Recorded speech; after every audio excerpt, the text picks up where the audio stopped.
TVA, we're going to get into this too because they've come out and they're pledging fairness in their rate, the electric rate fairness, because now, and I've been telling you guys this for a while, what is coming with these data centers is massive, and be prepared for that. And TVA's come out as like, we promise we're going to have electric rate fairness.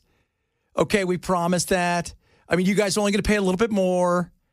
It's going to be okay. It's not just about how much you're going to pay, which matters, but also what happens with all of these things start, like we had here, the power. If everything went sideways here with the power, and who do you think is going to get their power fixed first? Data center. The data center. If there's going to be rolling blackouts or brownouts, who do you think's getting to go down first? Us. They're the ones always and across all of these contracts that stay on. And they're going to pitch, there's going to be jobs. There's no jobs with these things. They build them up, and then that's all they need. Are they getting tax breaks to build one here? Oh, I'm sure they're getting tons of them. I mean, each place is a little different. I know Texas, like they were, wooing some places, to have people come out. And that's great. But, they talk about the jobs, right? And what happens? Yeah, there's jobs to build some of these, but you're not building intricate buildings and then everybody's manning it. You're building a building that's just going to, house all of these giant servers and computers and whatnot. And you'll have a few people that work there and some people that protect it. That's it. But the cost is through the roof. And one of the things I was interested last week, Elon Musk said data center power in the future is going to be in space. I'm like, I'd like to see that. So how's that working? This scenario really sounds like they should have just said, we don't need a data center here. Peace out. Yeah. Peace out. I mean, if it's not bringing significant jobs in and it's causing a rate increase in electricity and they're going to be no, go away. And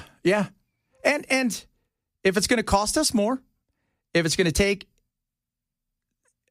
up major areas in certain places, they're going to get tax breaks, and we're going to be the ones on the hook for some of that stuff, and we're going to be the ones who are going to be paying the price when it comes to the, whose power gets shuts off first.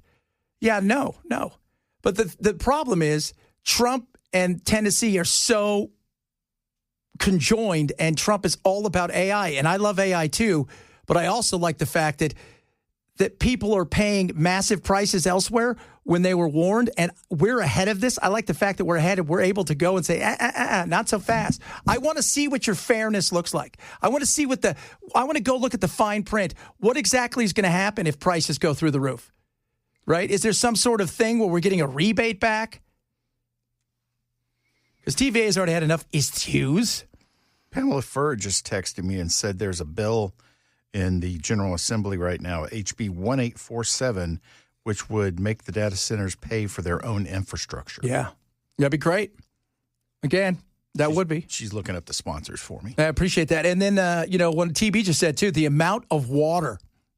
So the amount of water, depending on how big it is huge that it sucks up. Those things, cooling those places is hard, right?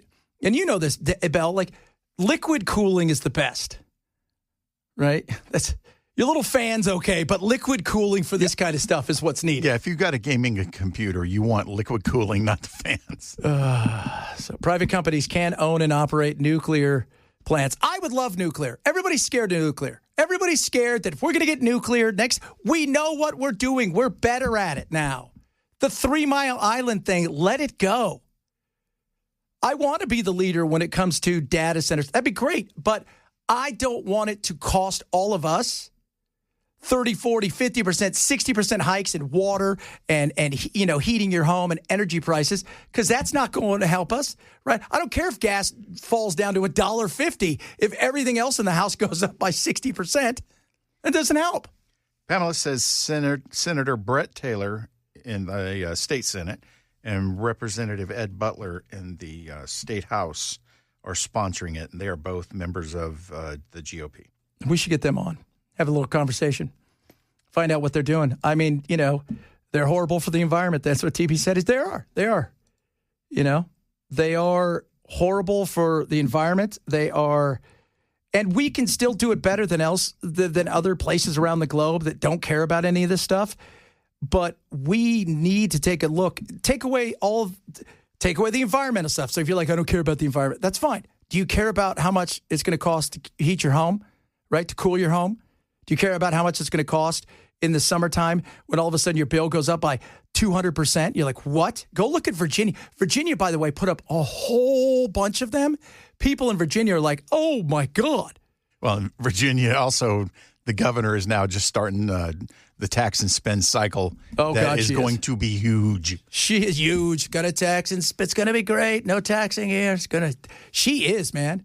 Like, she's making Mondani. I mean, she lied right out of her face during the campaign that there wasn't going to be some massive taxes put on the people, and she's just listing them off like it's her wish list. Like, she makes Mondani look like he doesn't even know what a tax is. She came out, she's like, hear ye, everybody pays more all the time. Tax, tax, tax.